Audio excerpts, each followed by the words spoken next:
아가서 4장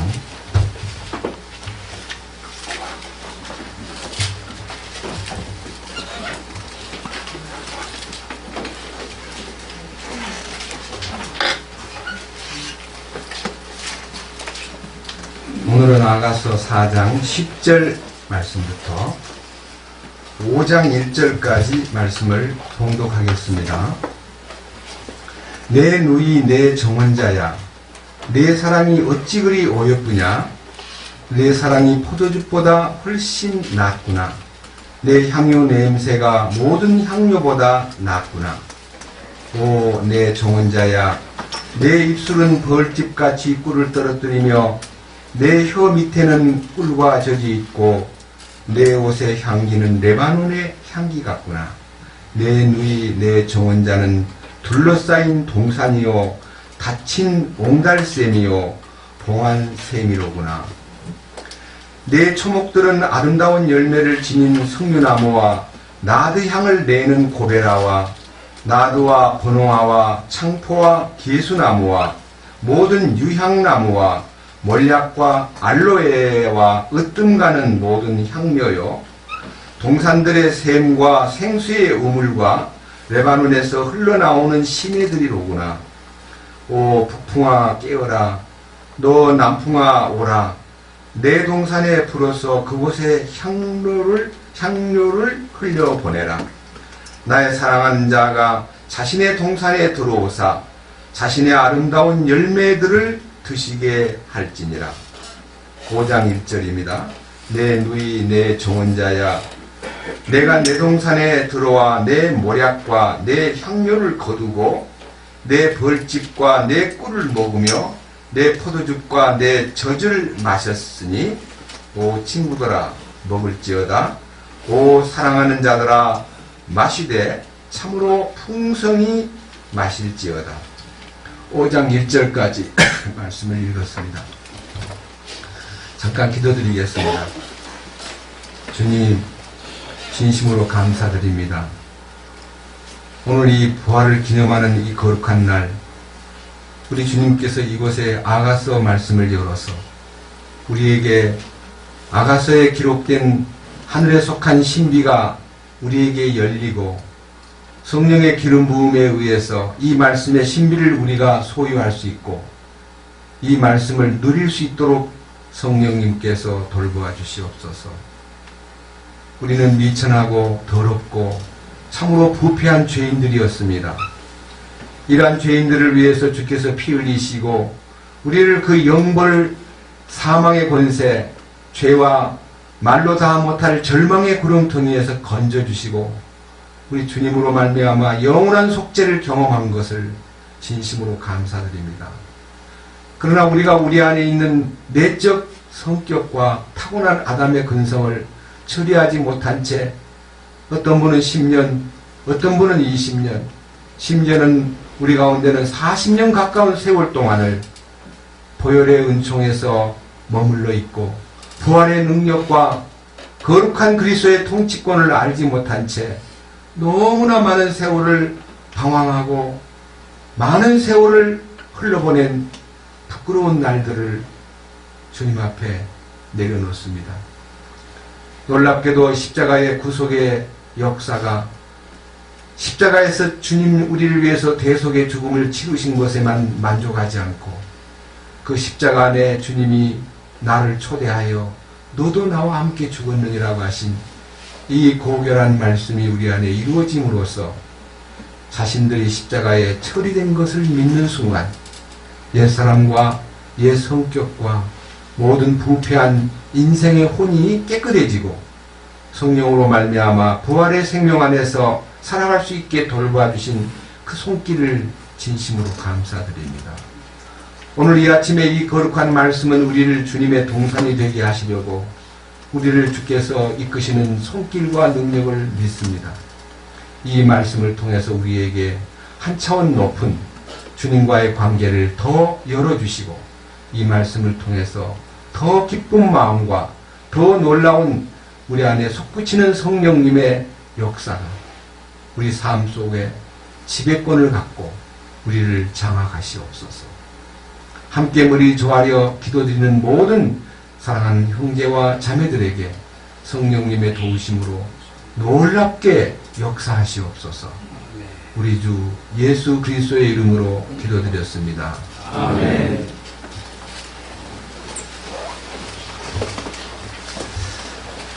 아가서의 말씀은 구원받기 전에 관련된 얘기가 아니라 구원받은 사람이 어떻게 예수 그리스도를 만족시키는 신부의 반열에 들어갈 수가 있는가 하는 것을 말씀으로 이렇게 엮어놓았습니다. 우리의 구원은 출발이 있습니다. 다시 말하면 출애굽기에서 탈출하는 것처럼 우리들도 죄와 사망의 권세, 어두움의 세력에서 벗어나서 약속한 가나안 땅을 향하여 전진하는 것입니다. 우리가 지금 대부분이 광야 생활을 하면서 너무 시달리고 힘들어했지만은 우리는 광야를 졸업해야 됩니다. 그리고 영광스러운 가나안 땅을 우리가 정복하고 그 가나안 땅을 누리는 것을 일컬어 젖과 꿀이 흐르는 땅을 소유했다고 표현하고 있습니다. 신약에 이르러서는 우리는 우리의 죄짐을 벗는 것이 너무 큰 숙제입니다. 그래서 수고하고 무거운 짐진 자들아 다 내게로 오라. 내가 너희에게 안식을 주리라 하신 허락하신 안식을 속죄와 함께 받는 것을 일컬어 영의 구원이라고 말합니다. 그러나 그 영의 구원이 이루어졌다고 해서 100% 된 것이 아니라 그 뒤를 이어서 자아에서 구원을 받아야 됩니다. 이걸 일컬어 성경에서는 혼의 구원이라고 합니다. 이 혼의 구원이라는 말은 광야 생활에서 해방되는 것입니다. 자아에서 해방되는 것입니다. 완전히 죄로부터 벗어나는 것입니다.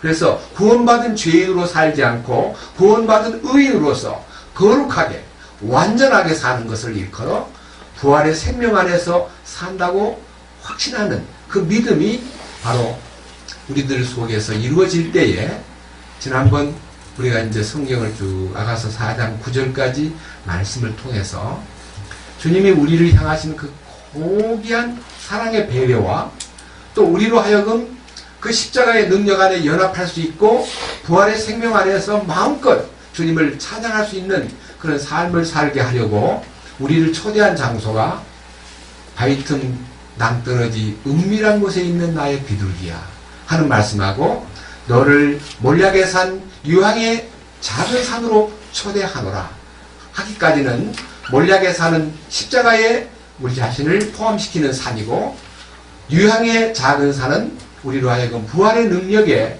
연합하는 것을 산으로 표현했습니다. 지난주에 함께 나누었던 아가서 4장 9절에서는 우리들이 주님의 놀라우신 축복으로 인하여 레바논의 초대를 받습니다. 레바논에서 나와 함께 가자. 레바논에서 나와 함께 가자 하는 그 레바논은 승천의 위치입니다. 다시 말하면 하늘에 속한 영역입니다. 그 하늘에 속한 영역에서 우리를 놀랍게 부활 생명의 능력만 아니라 승천의 지위까지 허락해 주심으로써 우리를 신앙생활에서 가장 정점인 다시 말하면 아가서 4장 말씀에서 제가 직접 읽어보겠습니다. 4장 8절 내 정원자야 레바논에서부터 나와 함께 가고 레바논에서부터 나와 함께 가자. 아마나의 꼭대기에서 스닐과 헬몬의 꼭대기에서 사자의 굴들과 표범의 산들에서 바라보아라. 여기에 아마나는 진리의 확증을 말하고 여기 스닐이라는 말은 전신갑주인 갑옷을 말하고 헬몬은 멸절시킨다, 파괴시킨다는 뜻을 이 세 개의 레바논의 세 봉우리 아마나의 꼭대기와 스닐의 꼭대기와 헬몬의 꼭대기를 경험하면 우리 자신이 진리의 확증을 통해서 이 진리의 확증이라는 말은요 여러분 혹시 이런 성경을 기억하실 것입니다. 너희가 그리스도 안에 있는가 너희 자신을 확증하라. 그리스도께서 너희 안에 계신 줄을 알지 못하면 너희는 버리운 자니라. 우리가 그리스도 안에 있다고 하는 말은 이론이 아닙니다. 우리가 그리스도와 함께 있다는 말은 지식이 아닙니다. 실제적으로 그리스도와 내가 연합이 됨으로써 그리스도의 생명이 내게 나타나고 우리 인생의 목적이 그리스도를 나타내는 것입니다. 그리스도의 온유와 그리스도의 겸손과 그리스도의 인내와 그리스도의 모든 완전하심과 그리스도의 거룩하심과 그리스도의 생명을 세상에 나타내기 위해서 우리가 구원을 받은 것입니다. 그런데 우리는 불행하게도 예수를 믿는다, 구원을 받았다 그러면서 자꾸 나를 나타내는 거예요. 나라는 게 이제 좋은 것만 나타내면 좋은데 물론 내게 좋은 것도 있습니다. 그렇지만 내게 안 좋은 것을 나타냄으로써 다른 사람들 눈에 어떻게 믿는다는 사람이 저 모양이냐? 어떻게 믿는다는 사람이 저런 욕심이 꽉 차 있냐? 어떻게 저렇게 신경질을 낼 수 있느냐? 이렇게 말함으로써 서로가 서로를 향해서 손가락질을 하는 겁니다. 자기를 보는 눈은 없고 상대방의 단점만 보는 눈이 우리에게 많기 때문에 우리는 서로에 대해서 약간의 불신감정을 갖고 살아왔습니다. 그런데 어느 날 그리스도께서 내 안에 오시고 내 속에 이루어진 비밀, 내가 그리스도와 함께 십자가에 못 박혀 있으나 그런 즉 이제는 내가 산 것이 아니요 내 안에 그리스도께서 사신 것이다. 그리스도께 속한 사람들은 육체와 함께 그 정과 욕심, 애착과 모든 탐욕을 십자가에 못 박았느니라고 하신 이 위대한 실제가 우리 안에 이루어졌을 때 오늘 읽은 10절 이하의 말씀은요 놀라운 말씀입니다. 제 마음이 정말 흥분되고 제 마음이 너무 격동함으로써 어떻게 이 성경을 말할 수 있을까 할 정도로 이 말씀은 정말 놀라운 차원의 역사입니다.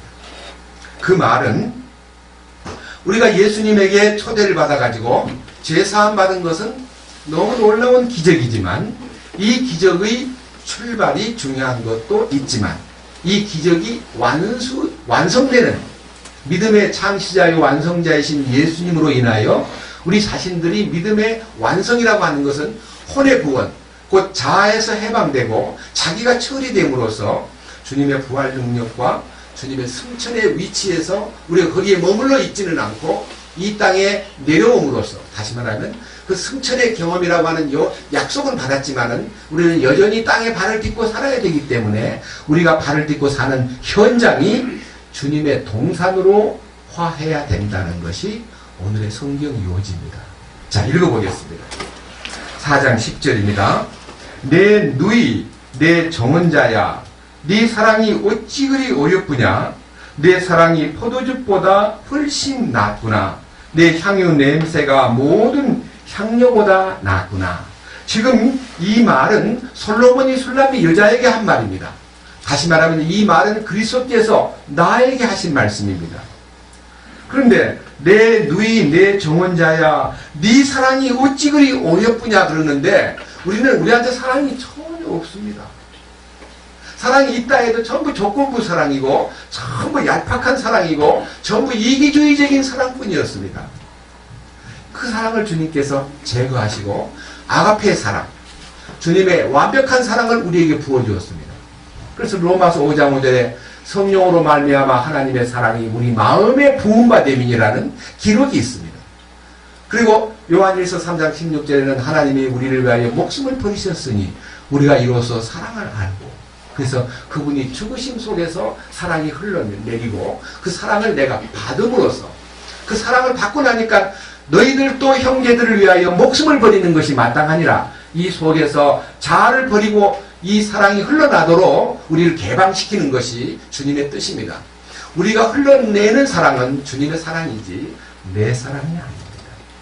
내 사랑은 얄팍한 사랑, 내 사랑은 아주 천박한 사랑, 내 사랑은 조건부의 사랑, 내 사랑은 아주 간사한 사랑, 내 사랑은 아주 이기주의적인 사랑이었는데 주님의 사랑이 내게 와서 나를 완전히 정복했을 때 내 사랑은 깨져버리고 내 이 육신적인 사랑은 다 사라져버리고 주님으로 인하여 내 마음속에서 노래 불렀던 1장 2절의 노래가 주님이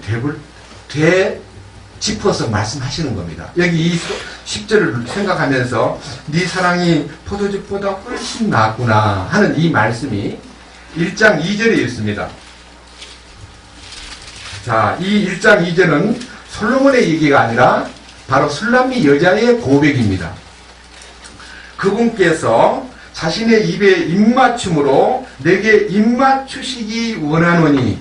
그러니까 내가 주님의 입에 입맞추고 싶다 그 말이 아니고 주님이 나에게 입을 맞춰준다면 얼마나 좋을까. 주님이 나를 사랑스럽게 나에게 입을 맞춰준다면 얼마나 기쁠까 하는 말을 하면서 그의 마음에서 솟구치는 고백이 뭐라고 얘기하는 거 아니? 당신의 사랑은 포도주보다 더 낫습니다. 이렇게 고백했습니다. 세상의 많은 성경 주석가들이 이 포도즙을 뭐라고 설명하냐면 세상 사랑, 세상 향락, 세상의 행복, 세상의 모든 즐거움을 포도주에 비유해가지고 예수님의 사랑은 세상의 그 어떤 것보다도 가장 좋습니다. 라고 말을 번역을 이렇게 주석을 달아놨습니다. 근데 저는 2000년 6월달 어느 날 이 성경을 깨달았는데 이 성경은 포도즙이라는 것은 예수의 피를 상징한다고 말했습니다.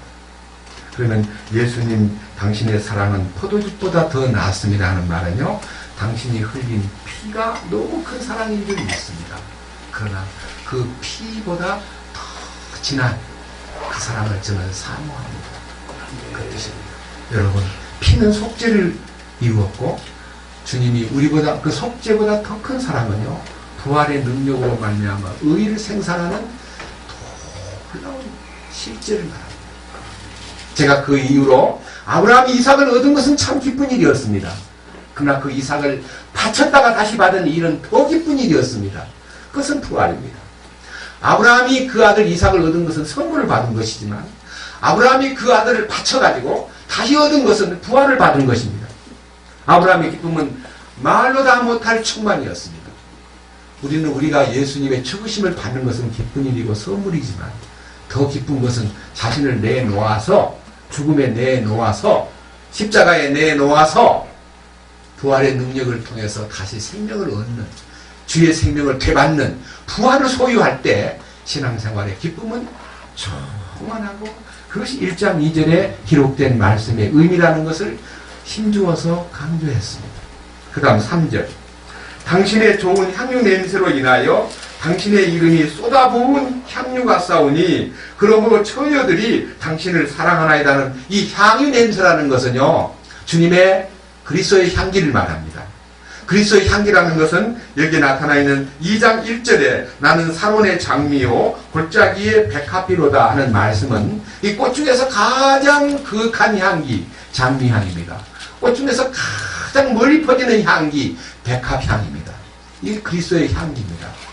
우리가 그리스도의 향기를 받아가지고 그 향기를 사람들한테 퍼뜨리는 것이 신앙생활입니다. 내가 내 몸에 향수를 뿌려가지고 남들한테 야, 그 사람 참 향 냄새가 좋다 하고 우리를 멋진 향을 가진 사람으로 보는 게 아니라 그 향수는 뿌리지 않았어도 그리스도의 향기가 내 안에 와서 나의 삶 속에 그리스도의 향기를 퍼뜨리는, 그리스도의 냄새를 퍼뜨리는 그 얘기는 요한복음 12장에요. 어떤 여자가, 그 여자 이름은 마리아입니다. 너무 예수님의 은혜가 고마워가지고 1년 동안 아무것도 먹지 않고 모았다고 말할 수 있는, 1년 동안 아무것도 번 매일의 수입을 모아가지고 그것을 향유 한 병을 사서 옥합에다가 향유를 담은 그 향유를 옥합을 깨트려가지고 주님의 발에다가 쏟아붓고 자기 머리털을 풀어가지고 그 팔을 닦고 있을 때 다른 사람들이 왜 그렇게 귀한 향유를 허비하느냐, 그걸 팔아가지고 가난한 자들을 돕는 게 낫겠냐, 이렇게 항의할 때 주님이 너희들은 이 여자를 괴롭히지 말라. 저 여자가 내 몸에 향유를 부은 것은 나의 장례를 준비한 것이니라. 이 복음이 전파되는 곳에는 이 여자가 행한 일도 말하여 저를 기념하리라. 그러나 그 향유 냄새가 방 안에 가득하더라 그랬어요. 그렇습니다. 그 향유는 그리스도의 향기입니다. 그리스도의 죽음의 향기입니다. 그리스도의 부활의 향기입니다. 그러니까 그 향기를 주님을 사랑하는 사람이 맡을 때는 향기로 맡고요, 그 주님을 사랑하지 않는 사람이 그 향기를 맡을 때는 사망의 냄새로 맡는다는 겁니다.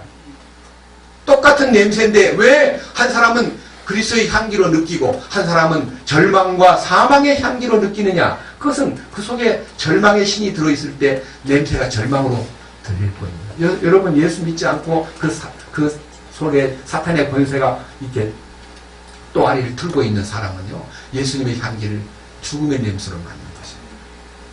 우리는 그리스도 안에 있기 때문에 주님이 우리에게 베푸신 그 사랑과 그의 행하심이 향기로 받아들여지고 말씀이 너무너무 향기롭게 내 마음속을 풍성케 한다고 느끼고, 처녀들이 당신을 사랑하는 이유도 그 향유 냄새에 매료돼 가지고 그분을 향해서 정말 당신의 향기는 나의 삶의 전부인 것입니다 라고 말할 수 있는 것입니다.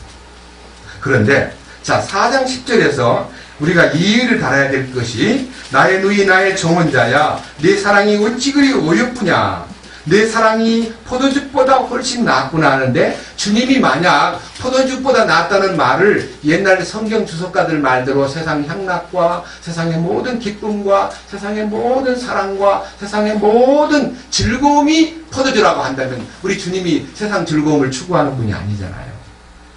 우리 주님께서 그 여자에게 부은 사랑이 되돌아올 때에 그 사랑이 내가 준 사랑이구나, 그 말입니다. 네. 주님이 만족하는 사랑은 주님이 부어가지고 리턴된, 주님에게 나타날 때 내가 준 사랑이었구나, 내가 너에게 허락한 향기였구나. 이 두 가지, 여기 첫째는 포도즙이고 둘째는 향유 냄새입니다. 그 향유 냄새가 모든 향료보다 낫구나, 이 세상에 그 어떤 향료를 네가 갖고 있느냐 하고 알아봤더니 내가 준 향료를 네가 쓰고 있구나, 그 뜻입니다. 여러분, 우리는 우리 주님이 주신 것으로 단장하고, 우리가 우리 주님 주신 것으로 만족하고, 우리가 주님 주신 그 의와 생명과 사랑과 온유와 겸손을 풍길 때에 주님을 만족시킨다는 거죠. 그 다음 11절. 오, 내 정원자야, 내 입술에는 벌집같이 꿀을 떨어뜨리며 내 혀 밑에는 꿀과 젖이 있고 내 옷의 향기는 레바논의 향기 같구나. 여기 이 11절에도요, 입에서 꿀이 떨어진다는 말이 뭔 말입니까? 주의 말씀은 내 입에 꿀보다 더 답니다는 그 꿀이라는 것은 주의 말씀에, 내 말씀이 마음에서 공급된 것이 내 혀 밑에서 뚝뚝 떨어지는데, 그 떨어지는 꿀이 뭔 말인 거 아니? 달콤한 언어를 말합니다. 내 혀 밑에는 젖과 꿀이 있구나. 그 젖과 꿀도 주님이 주시는, 꿀은 아주 신선한 종합 영양제와 같은 것이고요, 젖은 양분을 담고 있는 생명을 생산한 자녀를 키우는 양분이 가득 담겨있는 보물입니다. 젖과 꿀이라는 것은요, 가나안 땅의 축복을 설명할 때 아이들에게는 젖이 필요하고 어른들에게는 꿀이 필요하고 해서 이 젖과 꿀이라는 것은 주님의 신령한 양식을 통칭하여 말합니다. 근데 그 혀 밑에가 젖과 꿀이 있다는 것입니다. 그래서 그의 입술과 그의 혀 밑에는 주님을 자랑하고 주님을 높이고 주님을 나타내는 그 달콤하고 참 맛있는 젖과 꿀이 흐르고 있구나 하는 말은요, 그 언어가 모든 사람들에게 은혜로운 언어가 되고, 그래서 이 혼의 생명의 변화가 오면 첫째는 눈빛이 바뀌고, 두 번째는 말소리가 바꿔지고, 세 번째는 마음이 아주 안정되면서 남 헐뜯는 소리, 남을 꼬집는 소리, 남을 피곤하게 만드는 소리, 남에게 부담을 주는 소리는 다 끝나버리고 남을 격려하고 칭찬하고 사랑하고 높이고 남을 더 신바람나게 만드는 말들이 삶 속에서 흘러나는 것입니다. 이 목적이 뭐냐면 12절입니다. 이게 이제 절정에 달하는 얘기입니다. 내 누이 내 정원자는 둘러싸인 동산이요 닫힌 옹달샘이요 봉한 샘이로구나. 여기에 둘러싸인 하는 말은 옛날 개혁에는요 잠근 인크로스라고 되어 있습니다. 인크로스, 잠근 동산이에요. Garden of Enclosed. 다시 말하면 임자가 따로 있다 뜻입니다. 동산에 임자가 따로 있다. 아무나 개방된 공원화된 동산이 아니고요, 임자가 따로 있는 동산이래요. 주님이 내가 이 동산 내 거야 하고 열쇠를 딱 갖고 계시는 거예요. 잠가놨어요, 자기가. 그 다음 두 번째, 닫힌 옹달샘. 닫힌 셧아웃. 닫혔다는 말은요, 셧아웃. 당신께서 그 옹달샘을 자기만이 필요할 때 쓰겠다고 딴 사람한테 전혀 개방 안 시킨 옹달샘. 마지막, 봉한, sealed, 봉한 fountain. 봉한샘. 자기가 다 봉하놓고 필요할 때 열겠다는 것입니다. 이게 무슨 말입니까? 당신의 신분은 당신의 소유물이다. 나의 전유물이다. 아무도 타치 못하게 내가 관리한다. 그런 뜻입니다. 얼마나 행복합니까? 너는 내 거야 하고 딱 결정해놓고는요, 아무도 손 못 대게 하는 거예요. 근데 오늘은 이 얘기가 길어지니까요, 동산에 관련된 얘기만 하겠습니다. 나의 누이, 나의 정원자는 둘러싸인 동산이요, 잠겨있는 동산이요 하는데, 그 동산에요, 13절부터 보면요, 네 초목들은, 이 말은 동산에 있는 초목들은 아름다운 열매를 지닌 석류나무와 나드향을 내는 고벨하와 나두와 번홍화와 창포와 개수나무와 모든 유향나무와 몰약과 알로에와 으뜸가는 모든 향료요 라고 말한 이 풍성한 아름다운 나무들, 이 풍성한 열매들은 전부 다 무엇을 의미하느냐, 이거 일일이 항목별로 설명하기는 너무 시간이 걸리기 때문에 여러분 앞에 말씀드립니다. 이것이 에덴의 산물들입니다. 에덴 동산에서 그렇게 풍성하고 좋은 고결한 열매들이 풍성했습니다. 그래서요, 그 에덴 동산의 풍성을 설명하기 위해서 여기에 아름다운 열매들을 석류나무로 나비향을 내는 고벨화로 나두와 번홍화와 창포와 개수나무와 모든 유향나무와 몰약과 알로에와 그 다음에 모든 향료요 그랬는데요.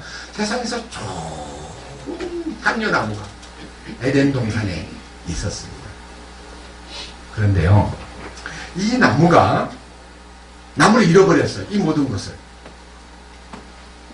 이 모든 걸 잃어버렸는데 주님이 십자가의 능력과 부활의 효능과 승천의 지위에서 우리를 초대해가지고 헐몬산에서 멸절시키는 파괴력이 있는 산에서 사자의 굴과 표범의 산을 정복하고 사탄의 영역을 완전히 짓밟은 다음에 거기에 당신의 동산을 꾸며가지고 에덴을 회복시키는 것이 주님이 우리를 향하신 뜻입니다. 동산이 회복된다는 것은요, 주님이 우리를 동산으로 만드신다는 것입니다. 밑에 보세요. 자, 15절. 동산이 하나만 있는 게 아니고 동산이 여러 개가 있다는 것입니다. 동산들의 샘과 생수와 생수의 우물과 레바논에서 흘러나오는 시내들이로구나. 여기에 동산들의 샘이 있고 생수의 우물도 있고 레바논에서 흘러나오는 시내들이 있다는 말씀이 있는데요. 여러분 혹시 찬송가에 원천은 하나님, 생명의 샘은 예수님, 흐르는 시내는 성령님, 그런 말씀 기억하실 겁니다. 네? 이게 뭔 말인 거 아니에요? 하나님은 생명의 근원이 되시고 예수님은 이 땅에서 우리를 위해서 샘으로 오셨고 생명의 샘이신 예수님, 생수의 샘을 갖고 오신 예수님, 우리에게 생수를 공급해 주십니다. 그 공급이 우리한테 넘치다 보니까 그 공급이 시내를 이루고 있습니다. 그래서 이 말이 여러분들에게 분명히 기억해야 될 겁니다. 에덴 동산 얘기를 꺼내면요, 강이 4개가 흘렀습니다. 그 강이 흐르는 4개의 강이 에덴을 발원지로 하여서 아주 풍성한 흐름이 있었습니다. 이 흐름이라는 말은 주님의 공급을 얘기하는 겁니다. 근데 불행하게도 아담은 그 에덴 동산을 잃어버렸습니다. 잃어버렸다는 말은요, 그냥 이렇게 잘못 보존하고 있다가 빼앗겼다는 말이 아니고요, 하나님이 그 에덴 동산을 쫓아내버렸습니다. 에덴에서 쫓김 받은 인생, 우리는 쫓겨난 몸들입니다. 에덴을 잃어버린. 그래서 제가 요새 이 성경 읽다 보니까요, 존 밀턴의 신라권을 좀 이렇게 아웃라인을 계속 읽어봤습니다. 아주 창세기가 너무 잘 묘사되어 있습니다. 그런데 4년 후에 너무 이제 눈이 이제 완전히 시력을 잃어버린 그 밀턴이 자기의 가까운 사람에게 불러주면서 복락원을 썼는데, 이 복락원이라는 말은 에덴의 회복입니다. 그는 그에게 있어서의 가장 큰 희망이었습니다. 근데 이 잃어버린 에덴의 얘기라는 것은요, 정말 너무너무 아쉽고 안타까운 일입니다. 그런데 분명히 우리 주님이 다시 오시면 에덴이 회복되는 건 맞습니다. 그러나 주님이 성령으로 우리 안에 오셔가지고 우리 안에 마음의 에덴이 회복되는 것은 하나님의 또 놀라운 경륜입니다. 이 에덴의 회복이라는 것이 오늘 여기 나타나 있는 동산이 세워지는 것입니다. 이사야 51장을 한번 보겠습니다. 조금 넘기셔가지고요. 이사야 51장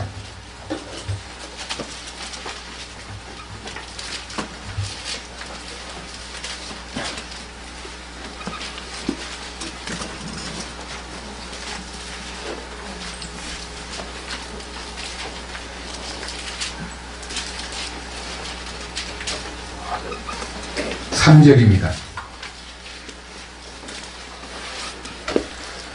51장 3절 주가 시온을 위로하되 그녀의 모든 피폐한 곳을 위로하여 그녀의 광야를 에덴같이 그녀의 사막을 주의 동산같이 만들리니 그 안에 기쁨과 즐거움과 감사와 노랫가락 소리가 있으리라.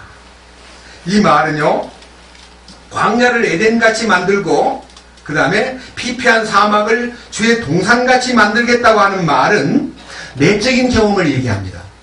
내적으로 절망과 말로 다 못할 아주 불행 속에 빠져있는 인간을 감사와 즐거움과 기쁨과 노랫가락 소리가 넘치는 곳으로 인도하며 하는 내적인 변화를 말합니다. 여러분, 우리가요, 주님이 오셔서 분명히 이 지구에 잃어버린 에덴이 다시 되찾아지는 장면이 나옵니다. 그것이 요한계시록 22장에 생명강가에 막 생명나무가 막 열매를 주렁주렁 맺고 그 생명나무 잎사귀만 뜯어먹어도 어떤 병이 걸렸든지 다 낫는 놀라운 회복이 있습니다. 그것은 때가 되면 됩니다. 그러나 지금 우리는 그 에덴 동산에 아직 못 갔지만요, 우리 안에 에덴이 오는 것입니다. 내 안에 에덴 동산이 건설되는 겁니다. 그것이 아가서 1장 1절에서부터 4장 9절까지의 놀라운 주님의 경륜을 마스터하면, 다시 말하면 그것을 통과하고 나면, 그것은 세 가지입니다.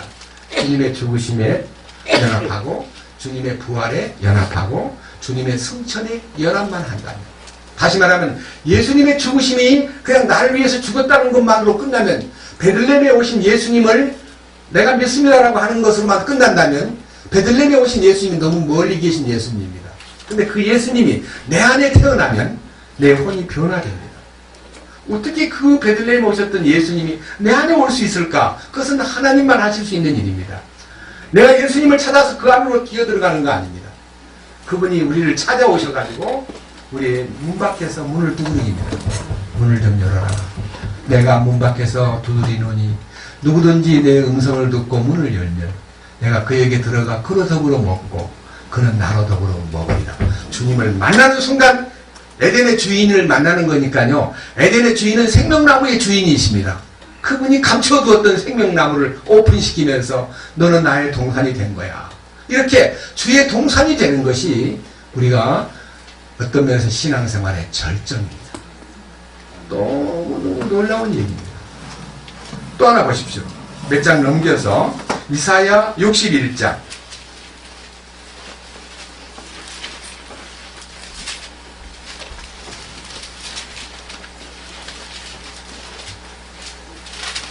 10절입니다. 내가 주를 크게 기뻐하며 내 혼이 내 하나님을 기뻐하리니 이는 마치 신랑이 장식으로 자기를 꾸미고 신부가 보석으로 자기를 단장하는 것 같이 그분께서 구원의 옷으로 나를 입히시고 의의 겉옷으로 나를 덮으셨기 때문이니라. 여기에요, 우리가 구원의 옷을 만들어 입는 거 아닙니다. 우리가 구원의 옷을 내가 어디 가서 구해오는 거 아닙니다. 우리가 구원의 옷을 사 입는 것도 아닙니다. 신랑이신 주님이 신부에게 옷을 입혀주듯이 나에게 구원의 옷으로 입히시고 피동형입니다. 그분이 나에게 구원의 옷을 입혀주시고, 이 구원의 옷이라는 게 영의 구원입니다. 그 다음 두 번째, 겉옷이 있어야 됩니다. 의의 겉옷을 나에게 입혔다는 말 대신 나를 덮으셨다. 여러분, 의의 겉옷도 내가 어디 가서 구하는 거 아닙니다. 그분이 입혀줍니다. 그래서 주님으로 인하여 구원의 옷과 의의 겉옷을 입었을 때 일어나는 사건 11절 마치 땅이 자기의 싹을 내며 동산이 자기 안에 뿌려진 것들을 솟아나게 하는 것 같이 동산이 살아난다는 거예요. 동산이 살아나니까 뭐가 나타나요? 주 하나님께서 의와 찬양을 모든 민족들 앞에 솟아나게 하시리라. 그러니까 여기 에덴 동산의 회복이라는 것은요, 주님으로 인하여 의와 찬양이 솟구치는 겁니다. 의가 솟구치는 게 뭐예요? 부활의 의잖아요. 여러분 찬송은 그냥 부르라 그러니까 부르고, 어떤 분은 찬송 부르기 싫어가지고, 야 여기 오니까 말이야 30분 넘도록 찬송을 부르라. 힘들게 가서 막 이래. 그 사람은 찬양이 뭔지 모르니까 찬양 길게 하는 게 막 답답한 거야. 근데 찬송 부르면 너무 뜨겁고 감사한 사람이 있는가 하면 찬송이 부르니까 지루하다는 사람은 알아보는 거예요. 아, 저 속에 찬양이 많아 있구나. 아, 또 찬송 부르고 싶고요. 우리 어느 날 너무 좋아가지고요 2시간 동안 찬송 부른 적이 있었습니다. 너무 좋아서. 미치광이 아니에요? 이게 주님이 주시는 의와 찬양이 솟구치니까 누가 말려요? 이게 이제 동산이 이루어져가는 모습인 거예요. 여기 있잖아요. 땅이 자기의 싹을 내며 동산이 자기 안에 뿌려진 것들을 솟아나게 하는 것 같이 하나님께서 의와 찬양을 모든 민족들 앞에 솟아나게, 똑같은 얘기잖아요. 솟구치는 거예요. 네? 용서치는 거예요. 우리 안에 주님의 생명이 용서치는 것이요 부활의 능력입니다. 옛날에 제사 안 받고는요 용서치는 걸 못 느꼈어요. 처음 약간요 꿈틀거리는 것을 느꼈는데요, 얼마 안 가니까 술 깔아앉더니 맹맹하고 미지근하고 답답하고, 왜 그렇지? 내가 무슨 이유로 이렇지? 항상 불안한 신앙생활을 해왔습니다. 그런데 주님의 십자가에 연합돼가지고 내 혼이 깨끗해진 후부터요, 이 솟구치는 이 생명의 이 말로 다 못할 이 풍성함은 우리가 이 필설로 표현하기 어렵습니다. 그래서 우리가 이렇게 주님 안에서 이 동산이 이루어진다는 말은 이 가든, 이 동산이요 회복되는 거예요. 에덴이 회복되는 거예요. 또 하나 성경 예레미야 이제는요 31장을 보겠습니다. 예레미야 31장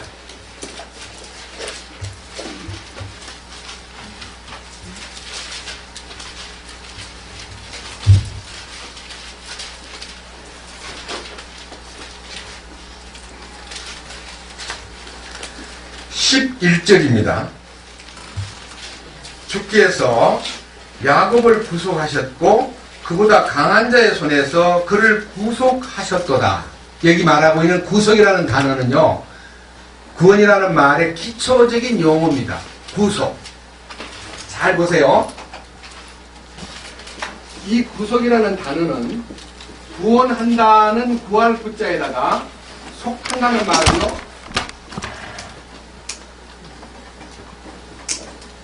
구속이라는 말은요, 갚을 속자입니다. 갚았다는 뜻입니다. 빚을 갚았다. 너를 노예시장에서 너를 끄집어내음과 동시에 그 노예의 주인에게 돈을 물어주고 노예를 샀다는 말이에요. 노예의 해방을 말하는 거예요. 구속이라는 말은 사탄에게서 내가 값을 주고 너를 꺼냈다, 그런 뜻입니다. 그러니까 노예를 해방해가지고요, 노예 보고요, 야 너 가서 마음대로 살아 그러면요, 노예가 갈 곳이 없으니까 이래요. 나를 사주신 당신이 책임을 좀 주셔야지. 제가 어디로 갑니까? 이래야 노예가 제2의 인생이 시작되는데요. 아, 알았습니다. 자유롭게 살아보겠습니다 하고 노예가 바깥에 나가서 자유로워졌다가 나중에 깡패가 되거나요, 괴로우니까 거지가 되는 거예요. 여러분, 그런 해방된 노예가 되렵니까? 나를 사주신 분에게 예속돼야 되는데 우리 대부분 다 노예 해방을 해놓고 제 마음대로 사는 거예요. 막 뛰어다니면서 깡패 노래. 그래서 우리들 주변에 구원받은 깡패가 되고요. 노예는 해방됐는데 주인을 모시지 않고 주인을 떠나서 제 마음대로 다닌 거예요. 그 우리가 저는 35년 동안 구원받은 깡패같이 살았어요. 노예 해방은 됐는데 아주 돌깡패 같은 사람이 되어버렸어요. 제대로 된 깡패가 아니야. 어설픈 깡패야. 그것도 뭐 하려고? 거지 면하려고 얻어먹는 깡패. 그 다음 보세요. 12절. 그러므로 그들이 와서 시온의 높은 곳에서 노래하고 밀과 포도즙과 기름과 양떼와 솥대의 어린 것들로 인하여 주의 선하심 속으로 함께 흘러가리라. 이게 이제 주님과 동행하는 모습이에요. 구속을 받고 어디로 해방됐다 해서 지 맘대로 나가버린 게 아니고요. 그 주인 밑에 들어와가지고 함께 흘러가리라. 또한 그들의 혼은 뭐가 같이 됐습니까? 물된 동산 같으리니 그들이 다시는 슬퍼하지 아니하리로다. 물된 동산이 뭐예요? 에덴 동산의 발원지에서 생명강이 흐르듯이 여러분 기억하십시오. 예수님이 운명하실 때요, 로마 군인이 와서 예수님 옆구리를 창으로 찔렀어요. 거기서 뭐가 쏟아져 나왔습니까? 물과 피가 쏟아져 나왔습니다. 그 피는 구속의 피고요, 그 물은 생명의 물입니다. 그때 흘러서 쏟아져 버렸던 그 물이요, 성령으로 말미암아 강을 만들어 가지고 오순절날 성령의 단비처럼 내려 가지고 그 줄기에서 흐르고 흘린 그 생명수가 여기 내 안에 도착했어요. 생명의 강에 연결된 물된 동산 같은 운명이 혼에 이루어지는 거예요. 혼은 물된 동산 같다. 여러분, 이 물된 동산 같은 이 환경이라는 것이 시냇가에 심은 나무가 그 시설을 쫓아 열매를 맺는 것처럼요, 우리는 주님의 생명 강가에 우리 자신이 뿌리를 내리고 사는 것이 그 강가에서 공급을 받는데, 공급받은 모습 보세요. 어떤 모습입니까? 13절. 그때 그 생명 강가에 물된 동산 같은 운명에서 슬픔은 거두어지고, 다시는 슬픔이 없고, 그때 그 처녀가 춤추며 기뻐하되 젊은이와 늙은이가 다 함께 그리하리니. 이건 참 희한한 얘기입니다. 기뻐할 때는요, 유유상종합니다. 젊은 사람은 젊은 사람들끼리, 늙은 사람은 늙은 사람끼리 놀지, 젊은 사람하고 늙은 사람이 이 화합되는 장소는 그리스도 안에서만 가능합니다. 생각해 보세요. 여기 강의를 하는데 이렇게 어린 애들이 앉아 있습니다. 연세가 많이 드시는 어른도 앉아 있습니다. 누가 이런 회의를 이 세상에서 용납하겠습니까? 야, 강의한다고 갔더니 말이야, 애들도 앉아있더라 말이야. 내가 무슨 애냐? 그 사람 참, 나는 모르고 애들 많이 앉는다 나를 초대했단 말이야. 굉장히 자존심이 구겨집니다. 맞아요, 안 맞아요? 중학생이 주일학교 왔는데요, 초등학교 1, 2학년에 앉아있으니까 다음에 안 나온다 그래서 나중에 물어보니까 1학년짜리하고 내가 어떻게 같이 공부를 해? 아니, 중학생이라는 이유 때문에 자존심 상한다고 주일학교를 안 나와요. 그런데 예수님 안에 들어가면 그 심령이 물된 동산같이만 되면 어때요? 처녀와 늙은이가, 젊은이와 늙은이가 함께 춤을 추고, 그잖아요. 여기요 13절에 처녀가 춤추며 기뻐하되, 그 말은요, 처녀는 젊은이잖아요. 그 다음에 늙은이가 다 함께 그리하리니. 늙은이라는 말은요, 최소한 60이 넘은 사람 보고 늙었다 그러지 50대를 늙었다 잘 안 해요. 누가 늙었다 그러면요, 이봐요, 나 아직 60 안 됐어, 이렇게 말하고, 요새는 60도요 젊은이에요. 이봐, 나 아직 70 안 됐어, 이렇게 해서 요새는요 환갑 지내는 사람을 약간 이상한 사람으로 봅니다. 때가 어느 때인데 60 환갑을 지내다니, 저런. 그래서요 60 환갑이라고 누구 초대하면요 대부분 응하지 않는데요. 정신 나간 사람이고. 옛날에 이 단명일 때 60살이 굉장히 행운의 나이로 알았지만 지금 그런 때가 아니야. 그래서 여기 젊은 20대하고 20대 처녀하고 늙은 할머니하고 같이 춤춘다는 것은 에덴 동산이 이루어진 물된 동산 같은 환경에서만 가능하지, 바깥에 나가서는 절대로 불가능합니다. 그래요, 안 그래요? 유미자매, 그래요, 안 그래요? 맞죠? 20대 유미가 80, 70대 할머니하고 같이 손잡고 춤출 수 있어요? 아이고, 쑥스럽고요. 막 째릿째릿할 거예요, 기분이. 여기 보세요. 자, 젊은이와 늙은이가 다 함께 그리하리니 이는 내가 그들이 애국이 변하여 기쁨이 되게 하며 그들을 위로하고 그들로 하여금 그들의 슬픔에서 기뻐하게 할 것이기 때문이라. 다 같이 14절. 또 내가 기름진 것으로 제사장들의 혼을 법정하게 할 것이요 내 백성은 나의 선함으로 만족하게 되리라. 주가 말하노라.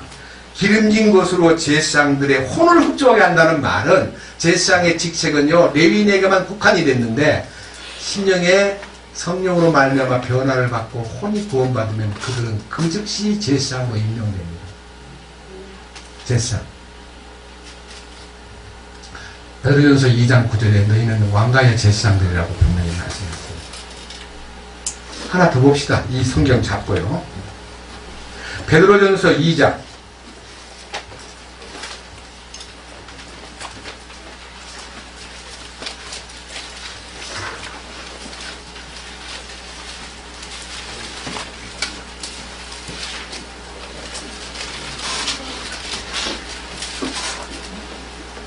4절과 5절을 보겠습니다. 자세히 보세요. 참으로 사람들에게 거부당하였으나 하나님께는 선정받은 돌, 곧 보배로운 산돌이신 그분께 나와 너희도 살아있는 돌로서 영적 집으로 건축되고 예수 그리스도를 통해 하나님께서 받으실 만한 영적 희생물을 드리는 거룩한 제사장이 되라 그랬습니까? 되었도다 그랬습니까? 이거는 이미 이루어진 거잖아요. 사람에게 거부당한 예수님이 사람들은 얼마나 많이 거부합니까? 예수님을 거부한 사람이 이 지상에요. 지금 약 80억이 육박되는 이 지구 인구 중에서요. 여러분 90% 이상이 예수님을 거부합니다. 예수 믿는 사람 10%도 안 됩니다. 그런데 그 중에서 참으로 예수님을 통해서 생명관계를 맺은 산돌이신 예수에게 나와 너희들도 산돌같이, 산돌이란 말은요 생명의 돌, 생명의 반석, 그 생명의 반석에 내가 생명을 얻어서 부활 생명이 나타남으로써 산돌이 되는데 마치 베드로가 되듯이, 베드로는 반석입니다. 내가 산돌이 되어가지고 예수님 안에 연결되어서 영적으로 건축되는 과정. 그 말은요 예수님은 머리 되시고 우리는 몸이기 때문에 이 몸이 주님에게 붙어버리는 거예요. 생명으로 머리이신 주님에게 붙어버린 거예요. 그 순간 그는 영적 희생물을 드리는 거룩한 제사장이 되었도다. 이게 얼마나 놀라운 얘기입니까? 네? 얼마나 놀라운 얘기냐고요. 9절. 그러나 너희는 선정된 세대요 왕가의 제사장이요 거룩한 민족이요 특별한 백성이니 이것은 너희를 어두움에서 불러내어 자신의 놀라운 빛으로 들어가게 하신 분께 대한 찬양을 너희가 전하게 하려 하심이라. 여기요 너희 자신을 불러내어 놀라운 빛으로 들어가게 하신 분. 그러니까 우리를 어둠에서 불러내가지고 빛으로 들어가게 하신 거지요. 우리가 빛을 찾아 들어간 거 아니에요. 그분이 빛으로 우리를 인도하신 거예요. 이게 변화예요. 어둠의 세력에 있던 우리가 빛 가운데 들어가는 것이 생명을 얻는 거요. 변화를 받는 거요. 어둠을 다 거두어버리는 것입니다. 이게 창세기 약속된 에덴 동산이, 잃어버린 에덴 동산이 복락되는 겁니다. 그런데요 성경을 보면 참 놀라운 얘기가 있습니다. 이 성경을 보면요 다시 한번 나가서 이제 본문을 보겠습니다.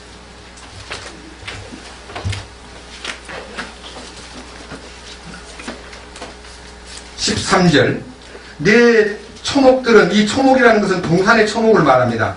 아름다운 열매를 지닌 석류나무와 나드 향을 내는 고베라와 나드와 번홍화와 창포와 개수나무와 유향나무와 몰약과 알로에와 으뜸 가는 모든 향료요. 여기 말하는 요 향료 항목들이요 하나님께서 원하시는 어떤 특정된 일에 쓰임을 받을 때 거기에 동원되는 실제적인 얘기가 있습니다. 이게 어디에 쓰는 거냐는 것을 성경에서 찾아보겠습니다.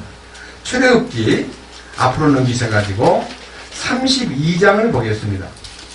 창세기 다음에 출애굽기.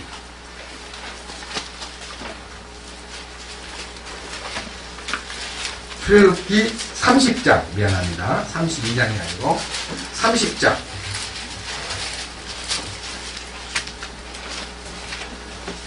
22절. 방금 읽었던 이 아가서 4장 13절 이하의 그 많은 종류의 좋은 향기로운 이 나무들을 염두에 두고 읽어봅시다. 22절.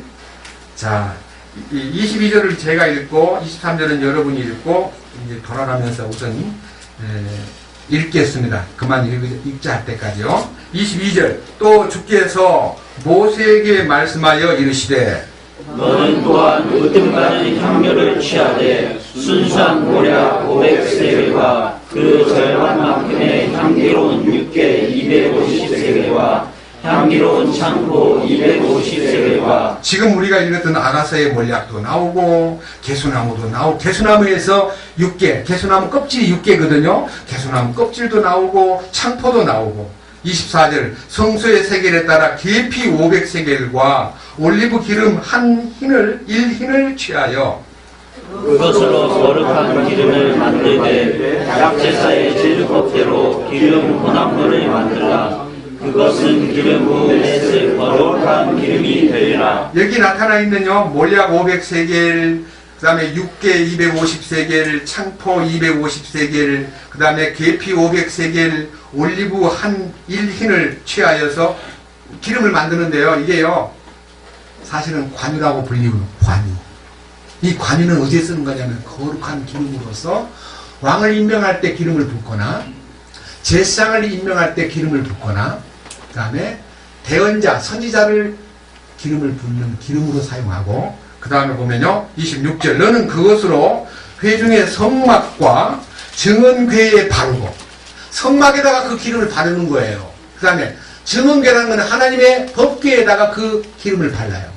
그 다음요 27절 상에도 바르고 기구에도 바르고 등잔에도 바르고 분향단에도 바르고 번제음을 재단에도 바르고 모든 기구에도 바르고 물두멍에도 바르고 받침대에도 바르고 그걸 발라요.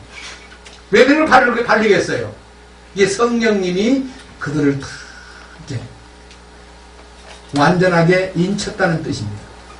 여러분 그 기름이 30절 너는 아론과 그의 아들들에게 기름을 붓고 그들을 거룩히 구분하여 그들이 제사장 직무로 나를 섬기게 하라.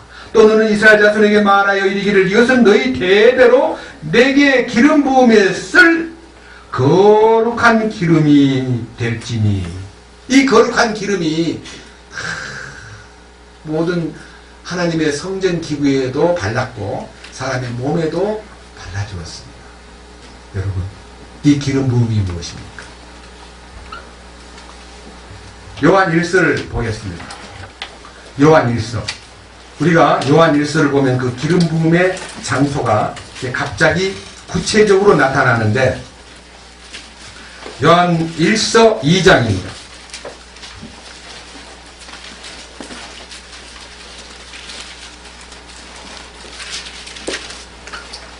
(20절) 그러나 너희는 거룩하신 분에게서 기름 부음을 받고 모든 것을 아느니라. 우리가 거룩하신 분을 통해서 기름 부음을 받고라고 하는 말은 시편 133편에요.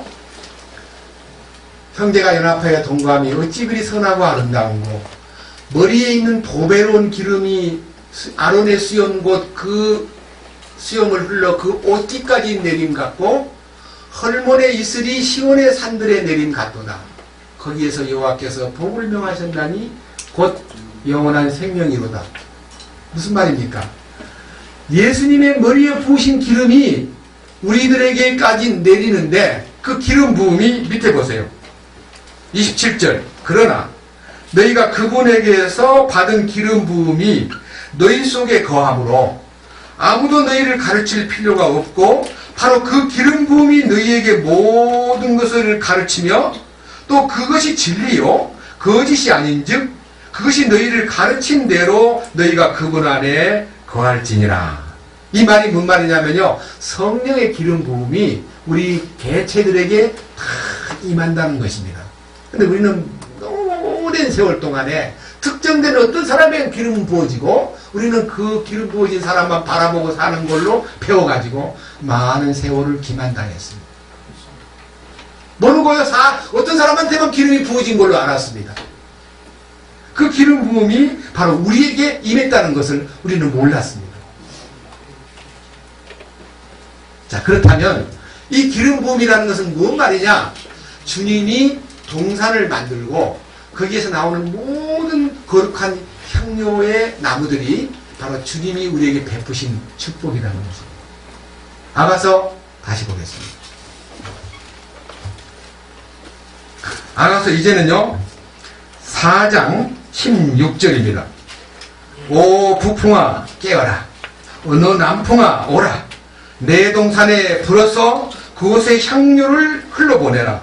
나의 사랑하는 이가 자기의 동산에 들어오사 자신의 아름다운 열매를 드시게 할지니라. 그러니까 이 동산에다가 많은 나무를 심어가지고, 많은 향료나무를 심어가지고 그걸 전부 다 걷어내는데 그 자기가 수확해가지고 자기가 드는 거예요.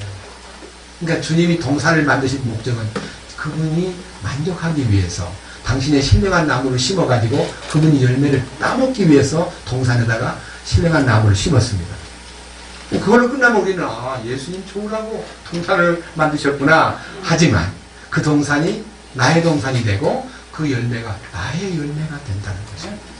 5장 1절 다 같이 읽겠습니다. 내 누이 내 정원자야, 내가 내 동산에 들어와 내 몰약과 내 향료를 거두고 내 벌집과 내 꿀을 먹으며 내 포도즙과 내 젖을 마셨으니 오 친구들아 먹을지어다. 오 사랑하는 자들아 마시되 참으로 풍성히 마실지어다. 여기요 주님이 누이와 청혼자, 그러니까 그의 신부가 된 여자에게 나의 동산에 들어와서 내 몰약과 내 향료와 내 벌집과 내 꿀과 내 포도즙과 내 젖을 마시고 또 마시고 또 마셔라. 너만 마시지 말고 친구들에게도 마시게 하라. 그렇게 되어 있잖아요. 그 풍성을 마시게 하라. 여러분 우리가요 성령을 받고 이 은혜를 받고 나면 이 축복을 나 혼자만 다 동안 샘처럼 나 혼자만 먹을 거야 그러지 않고요 이 샘을 열어버리는 거예요. 누구한테? 사랑하는 친구. 오 사랑하는 친구야, 오 사랑하는 친구야, 오 사랑하는 자들아. 그러니까 우리가요 참으로 사랑하는 자들에게 이 주님이 주신 몰약의 향기, 여기 유향의 향기, 모든 축복의 내용들을, 동산서 얻은 모든 축복들을요 막 공급하는 거예요. 제가 지금 그 공급을 위해서 제 마음을 다 하고 있습니다. 나 혼자만 딱 이건 안 가르쳐줘. 이건 나 혼자만 갖고 있어. 너무 좋으니까 난 아무한테도 안 가르쳐줘. 그게 아니라요 말하고 싶어서 못 견디겠는 거예요. 주님 주신 것을. 왜? 주고 싶어서. 여기서 주님이 내 누이 내 정혼자야, 내가 내 동산에 들어와 나의 몰약, 나의 향료, 나의 벌집, 나의 꿀, 나의 포도즙, 나의 젖을 마실 뿐만 아니라 친구들에게도 사랑하는 자들에게도 마음껏 마시도록 해라.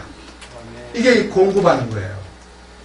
이 공급이 신앙생활의 가장 위대한 하나님의 목표인 것입니다. 저는 제가요 이 성경을 보면서 너무 감사해가지고 이 일을 위해서 주님이 우리에게 모든 풍성을 주셨구나. 네, 이 동산은 바로 주님의 동산입니다. 자 이제 하나씩 읽어보겠습니다. 자 여기요 12절 내 누이 내 정혼자는 둘러싸인 동산이요. 아까 말한 대로 인크로스한 그러니까 닫아놓은 동산이라 해서 주님의 전유물, 주님이 열쇠를 딱 잡고 동산지기로서 자기가 그 동산을 관리했는데, 그 다음 13절 내 초목들은, 이 동산의 초목들은 아름다운 열매를 지닌 송유나무와 나드향을 내는 고베라와, 여기에 나드향 그러면요 이 나드향이 어디에 쓰이는 향이냐. 요한복음 12장 보십시다. 그러면 느낄 겁니다. 아하, 주님에게 쏟아붓는 것이지만 주님이 기뻐하시는 그 나드향은 어디서 구한 걸까? 12장 3절 그때 마리아가 매우 값진 나드 향유 한 근을 가져다가 예수님의 발에 붓고 자기의 머리털로 그분의 발을 닦으니 향유 냄새가 집에 가득하더라 그랬습니다. 이 향유값은 5절에 보면 300데나리온입니다. 300데나리온. 여러분 1데나리온은 노동자의 일 품삯입니다. 그 당시 예를 든다면요, 한 남자가 포도원에 가서 하루 종일 해 뜰 때 가가지고 해질 때까지 일한 대가로 한 데나리온을 받습니다. 그래서 오늘날 인건비로 따진다면 미니멈 5만 원에서 10만 원 사이라고 합니다. 우리 이 노동자를 벌어먹는 대부분이 하루 인건비를 보통 8만 원으로 칩니다. 300날 동안 벌어진 돈을 사용하지 않고 모았다가 그 나드 한 옥합을 사가지고 그걸 깨트려서 주님의 발에다 쏟았습니다.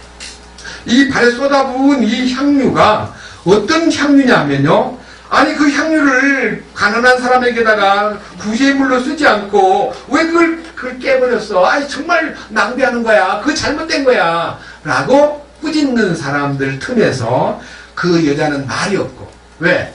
주님 안에서 죽음을 이미 소유했기 때문에 여자는 말이 없는 거예요. 만약 어떤 그 여자가 좀 말 많은 여자 같으면, 아니 이 향유 살 때 돈을 보탰어.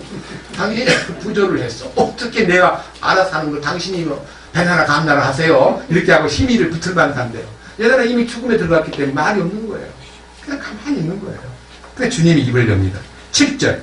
그때 예수님께서 이르시되 그 여자를 가만두어라.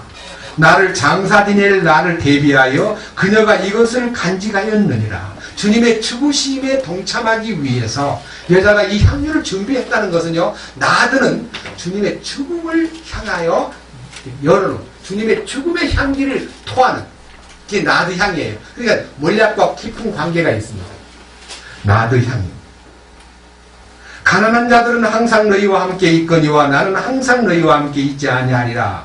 그러므로 유대인 중에 많은 사람들이 그분께서 거기 계신 줄 알고 오니 이것은 예수님 때문만이 아니요 그분께서 죽은 자들로부터 살리신 나사로도 보고자 함이더라. 이게 무슨 말이에요? 예?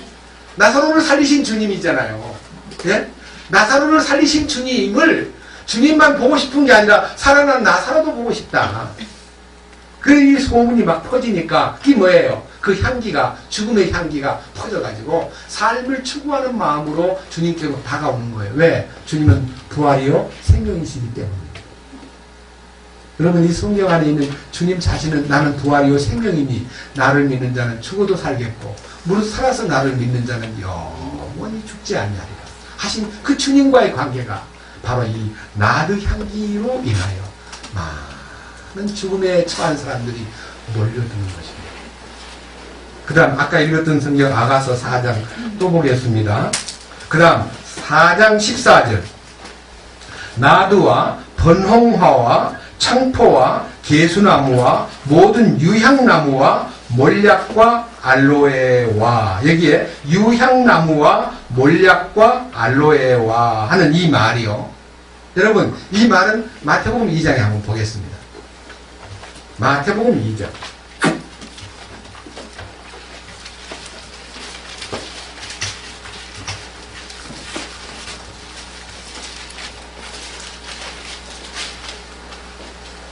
(11절) 그들이 집으로 들어가 어린 아이가 자기 어머니 마리아와 함께 있는 것을 보고 엎드려 그분에게 경배하고 자기들의 보물함을 열어 황금과 유향과 몰약을 그에게 선물로 드립니다. 동방에서 온 지혜자들, 옛 성경에는 동방의 박사들이 예수님 탄생하신 베들레헴을 방문하여 예수님 앞에 황금과 유향과 몰약을 바쳤습니다. 황금은 예수 그리스도의 왕되심을 설명하는 겁니다. 여기 말하고 있는 유향은 예수님의 부활을 증거하는 향입니다. 몰약은 예수님의 죽음을 나타내는 몰약, 향유입니다. 그러니까요, 주님의 죽으심과 주님의 부활과 주님의 왕되심을 그 보물, 다시 말하면 그 예물 속에 포함되어 있다는 것입니다. 이게 얼마나 놀라운 얘기입니까? 그 다음 조금 더 넘기셔가지고 이제 요한복음 19장을 보겠습니다. 요한복음 19장.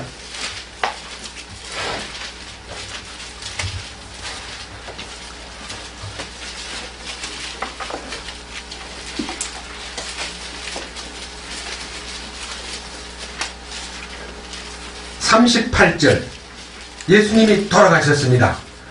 그날 밤 아리마대 요셉은 예수님의 제자였으나 유대인들을 두려워하여 은밀히 따르더라. 이 일 뒤에 그가 빌라도에게 간청하여 자기가 예수님의 몸을 가져갈 것을 고하며 빌라도가 허락하니라. 그러므로 그가 가서 예수님의 몸을 가져가니라. 또 처음에 예수님에게 밤에 왔던 니고데모도 몰약과 알로에 섞은 것을 100근쯤 가지고 오니라. 그때 사람들이 예수님의 몸을 가져다가 유대인들이 장사 지내는 방식대로 그 향품들과 함께 아마포로 쌌더라. 그런데 그분께서 십자가에 못 박히신 곳에 동산이 있었고 그 동산 안에는 결코 사람을 둔 적이 없는 새 돌무덤이 있더라.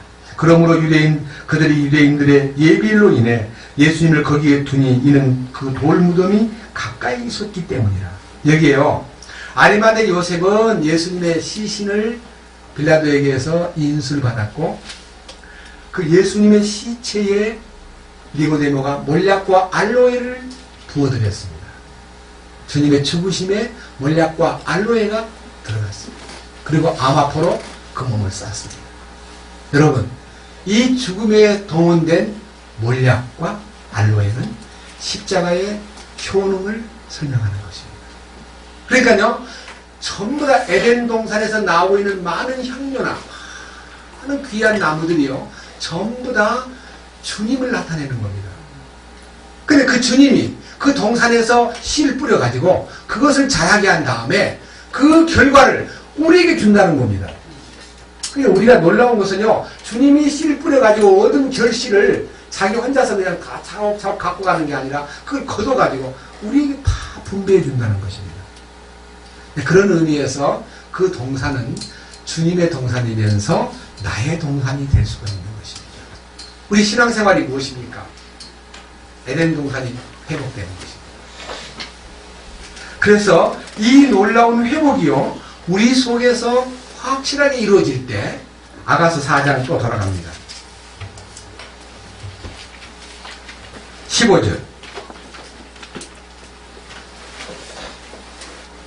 동산들의 샘과 생수의 우물과 레바논에서 흘러나오는 시내들이로다. 여기에요, 아까 말한 동산들의 샘, 원천을 말하고요, 생수의 우물은 주님의 그 죽으심으로 인해서 나타난 옆구리에서 흘렀던 그 생명의 물이 우리에게 흘러 들어와 가지고, 여러분 그렇지만 이 199장 찬송가에 나로 마지막 뭐가 되게 해달라 그랬습니까?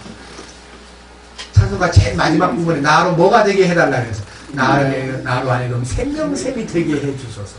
생명샘은 주님인데 어떻게 주님이 내 안에 오셔가지고 샘을 나한테다가 마련해 준다는 거예요. 그래서 생명이 솟구치는 샘이 되는 거예요.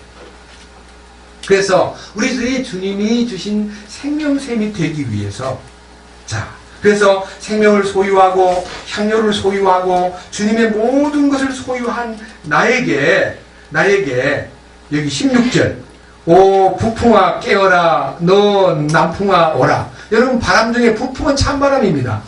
찬바람은 인생이 사는 동안에 괴로운 일들입니다. 그러나 남풍은 따뜻한 바람입니다. 그러나 따뜻한 바람이 불든 찬바람이 불든, 다시 말하면 어떤 환경이 바뀌든 어떤 문제가 오든 간에 이 세파에 시달려 가지고 우리가 쓰러지는 게 아니고, 찬바람 불 때 절망하고 따뜻한 바람 불 때 미소 짓고 그런 게 아니라, 그 바람이 아무리 불어도 뭐라고 되어 있어요? 불어도 그 동산에 불면 그것이 향료를 흘려내는 동산이 된다는 겁니다. 우리가요, 어떤 어려움이 와도 주님을 드러내는 거예요. 그래서 혹시 여러분들이 지금 혼의 구원에 대하여 눈을 뜨고 또 성령의 기름 부음에 대해서 감격해 하고 있는데 막 찬바람이 붑니다. 아주 냉혹한 온동선 안에 북풍 한 설이 막 불어옵니다. 그때요, 웅크리고 앉아가지고 주님 이거 웬일입니까? 라고 하는 게 아니라 주님의 향료를 그 센 바람에다가 태워가지고 날리는 거예요. 여기요, 찬바람아 불어라, 따뜻한 바람아 불어라, 오라 오라, 내 동산에 불어서 그곳의 향료를 흘려보내라. 나의 사랑하는 이가 당신의 동산에 들어오사 자신의 아름다운 열매들을 드시게 할지니라. 주님이 기뻐하십시오. 당신이 이 동산에 오셔가지고 만족하십시오. 저는요, 주님의 만족을 위한 동산일 뿐이지 나의 만족을 위한 동산은 이미 주님이 허락한 내적 관계에서 성취되었기 때문에 주님께 감사만 드릴 뿐입니다. 시편 36편 하나 보겠습니다. 앞으로 조금만 넘기면요. 시편 36편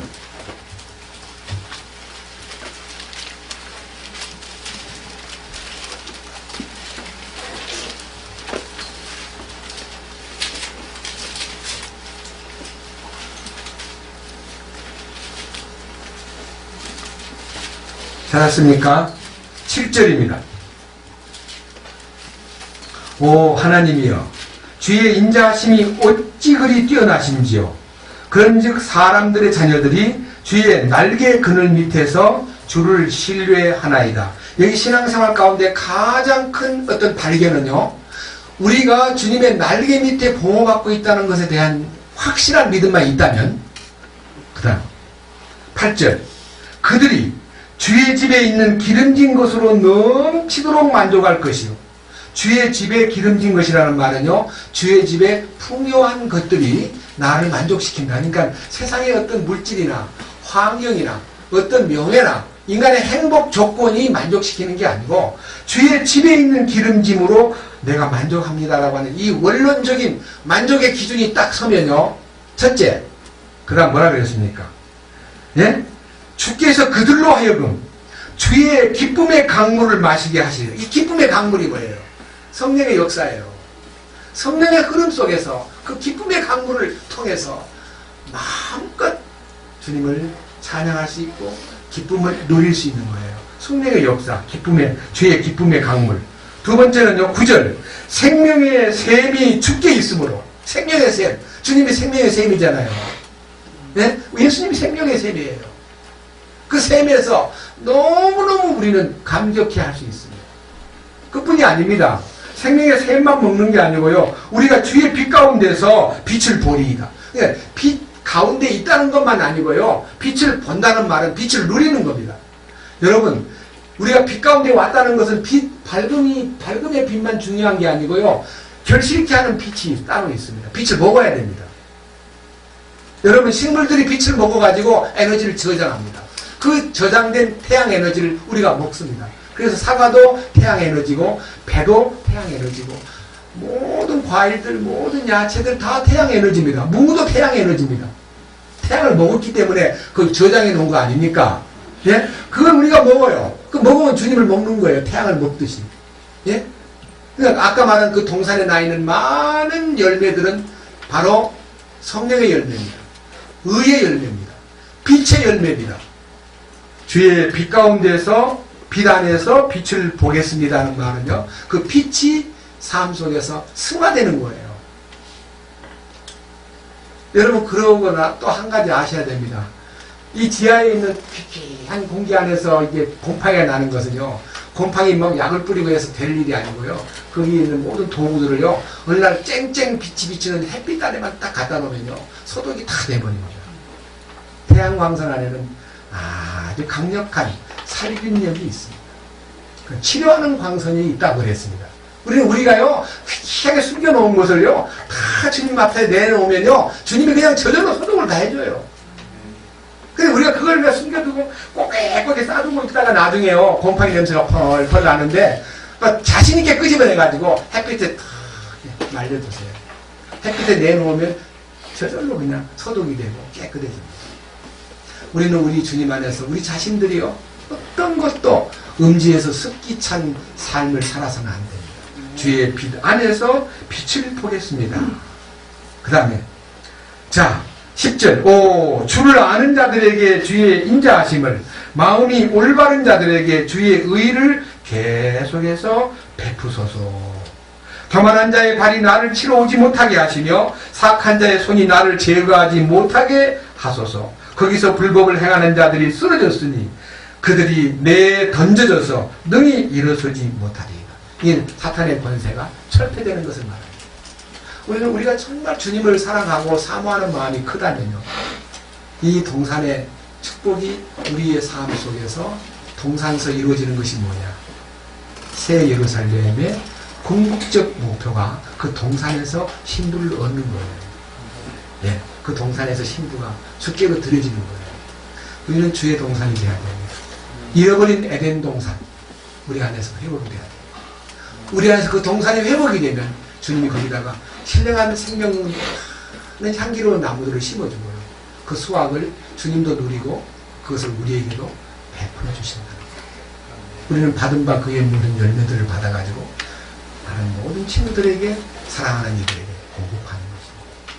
이 공급이 위의 공급이 첫째요. 그다음에 내가 교회를 통해서 받아진 공급이 교제 가운데 열려 있고 교제에서 얻은 공급을 싸가지고 밖으로 나가는 거예요. 그건 전부 주님 주신 거예요. 저는 여기에서요, 제가 가장 어려운 단어 하나를 여러분 앞에 소개하고 마치겠습니다. 아가서 4장 14절. 나드와 번홍화와 창포, 개수나무, 유향, 몰약, 알로에는 잘 알고 있는데 번홍화가 무엇이냐. 그래서 제가요, 이 번홍화를 번홍화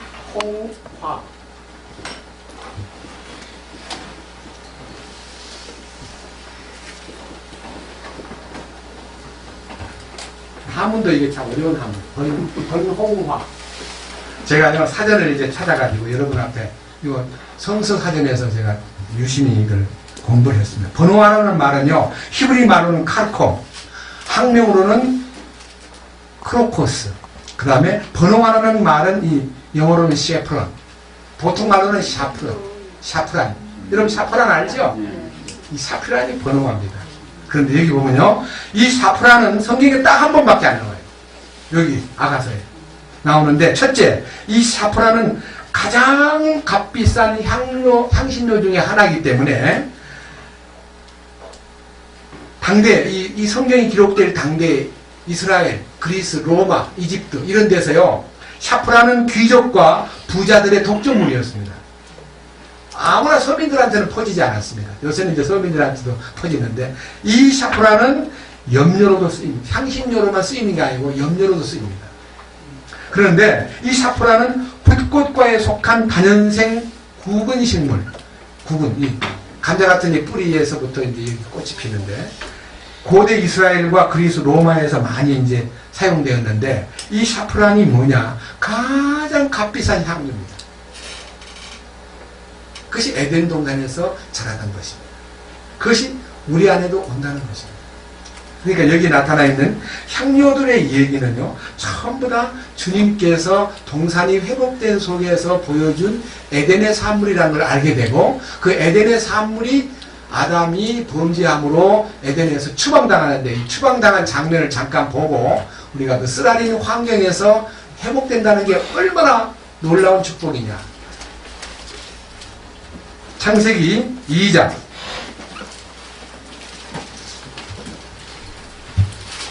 8절. 주 하나님께서 동쪽으로 에덴의 동산을 세우시고 자신이 지은 남자를 거기 두셨으며, 또 주 하나님께서 땅으로부터 보기 아름답고 먹기에 좋은 모든 나무가 자라게 하시니 그 동산의 한가운데는 생명나무와 선악을 알게 하는 나무도 있더라. 강 하나가 에덴에서 나가 동산을 적시고 거기서부터 갈라져 4개의 근원이 되었는데, 어느 날 저는요, 이 창세기 2장 8절에서부터 17절까지 에덴 동산의 여러 흐름, 비손강의 흐름, 그 다음에 하윌라의 흐름, 그 다음에 기온강의 흐름, 그 다음에 히데겔의 흐름, 이 흐름이요, 얼마나 풍성한 축복이 약속되어 있는 그리스도의 십자가라는 것을 선포할 날이 오기를 기다리겠습니다. 이건 다음에 하기로 하고요. 그 풍성히 흐르는 그 강을, 그 동산을 그럼 넘겨보세요.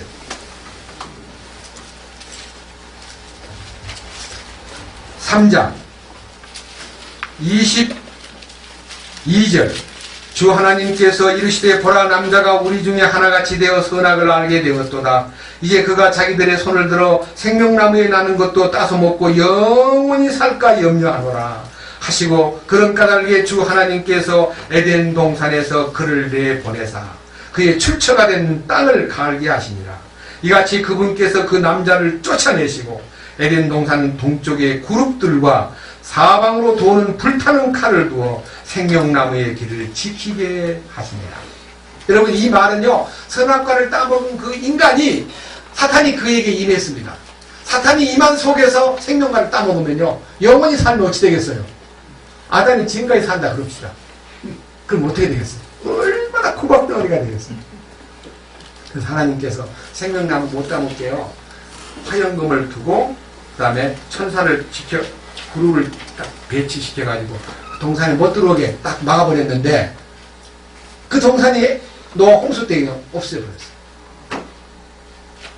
지금 흔적도 없습니다. 그런데 아까 말씀드린 대로 그 동산의 주인이신 그리스도께서 이 땅에 오셔가지고 그가 세우신 십자가의 죽으심과 부활의 놀라운 기적과 승천의 사건을 통해서 우리 개체 속의 에덴 동산이 회복되는, 에덴을 소유한 사람만 마지막 새 예루살렘입니다. 이 축복이 우리에게 실제가 되기 위해서 오늘 이 아가서 4장 10절 이하에서 5장 1절까지 내용 가운데, 그 동산은 주님이 원하셨던 에덴의 회복입니다. 그것이 우리 안에 이루어짐으로써 우리의 삶이, 내 내적인 변화의 에덴 동산이 내 안에 이루어지는 거예요. 이 일에 대해서 여러분들이 마음에 진심으로 아멘이 있고 그 속에서 주님으로 인하여 놀라운 평화, 놀라운 행복, 놀라운 실제가 우리 삶을 지배하도록 우리 자신을 내놓아 주님 앞에 다 위임하는 것이 우리 신앙생활의 중요한 현재 목표입니다. 주님을 찬양합니다. 주님 감사합니다. 잃어버린 에덴 동산, 천사를 동원해서 화염검, 다시 말하면 불타는 검을 가지고 지켰던 그 에덴 동산이 예수님이 그 불의 진노와 칼의 위협을 거두어 들이시고 우리 주님의 죽으심을 통해서 우리에게 에덴 동산이 열린 것을 진심으로 감사드립니다. 이 놀라운 축복과 변화가 우리 개인에게 경험된 바요, 주님으로 인하여 기름 부음에 의해서 에덴이 회복되고 우리 안에서 주님이 에덴을 소유한 사람들과의 관계를 주님이 이끄시고 돌보시고 또 여러 가지 방법으로 공급하신다는 이 비밀을 우리가 알았습니다. 이제 우리는 힘차게 이 에덴을 소유한 사람답게 슬픔과 탄식과 불평과 원망과 모든 시비를 다 내려놓고 우리 주님의 기쁨과 즐거움과 감사와 노래만으로 우리의 삶을 꾸려나가도록 이끄시옵소서. 우리 주 예수 그리스도의 이름으로 기도드렸습니다. 아멘.